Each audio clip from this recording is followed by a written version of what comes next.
कवठे मतदारसंघातून अर्ज दाखल केला, आज छाननी प्रक्रिया होती, नेमकं काय झालं आणि काय सांगितलं?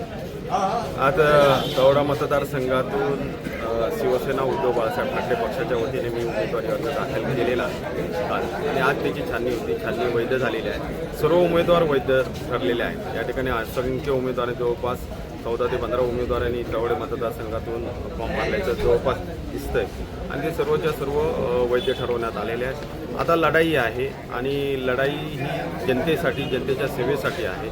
आम्ही अनेक वर्ष शिवसेना उद्धव बाळासाहेब ठाकरे पक्षाच्या वतीने काम करत आलो आहे, सामाजिक क्षेत्रात कार्यरत राहिलेलो आहे आणि मला वाटतं या सर्व सामाजिक कार्यात एका पक्षाशी निष्ठावंत राहत प्रामाणिकपणे जनतेशी, म्हणजे ज्या जनतेने मला निवडून दिलं, म्हणजे पंचायत समितीला सुद्धा मला निवडून दिलं, त्याच पक्षात राहत, म्हणजे एकनिष्ठ एका पक्षाशी राहत गेली पंचायत समितीमध्ये मी जनतेची सेवा केली आणि अनेक जनतेचे प्रश्न मांडण्याचा प्रयत्न केला, सोडवण्याचा प्रयत्न केला.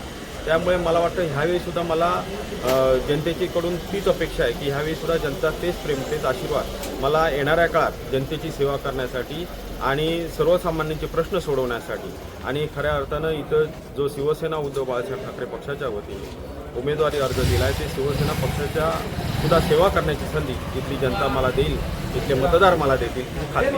आणि ते पंचायत समितीला विविध ठिकाणी तुमचे उमेदवार आहेत, तो ठिकाणी चांगली परिस्थिती आहे. आमच्या ही स्थानिक निवडणूक आहे.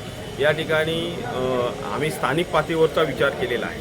त्यामुळे आम्ही अनेक ठिकाणी पक्षाचे जरी उमेदवार दिलेले आहेत तरी काही ठिकाणी स्थानिक पातळीवरच्या मागणीनुसार आम्ही त्या ठिकाणी त्यांच्या म्हणण्यानुसार काही ठिकाणी उमेदवारसुद्धा दिलेले नाही. म्हणजे त्या ठिकाणी मिळतं जुळतं घेत, कारण शेवटी जनतेचा इथं विकास झाला पाहिजे, त्या ग्रामीण भागातील गावांचा विकास झाला पाहिजे, त्याला आम्ही प्राधान्य दिलेलं आहे. निश्चित तुमचे जुने मित्र मायकल डिसोजा अपक्ष राहिलेत, जर त्यांनी हाक दिली तर साथ देणार?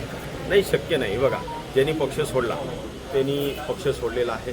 त्यामुळे माझ्याकडून कुठचं सहकार्य त्यांना राहील ही त्यांनी अपेक्षा करू नये की त्यांनी भाजपमध्ये प्रवेश केल्यानंतर आमच्यातले काही जे संबंध आहेत ते हे बघा, एक व्यक्ती म्हणून राहू शकतात, परंतु राजकारणी म्हणून किंवा राजकारणाचा एक पक्ष म्हणून राहू शकत नाहीत आणि तो सीमा पाळणारा मी एक कार्यकर्ता आहे.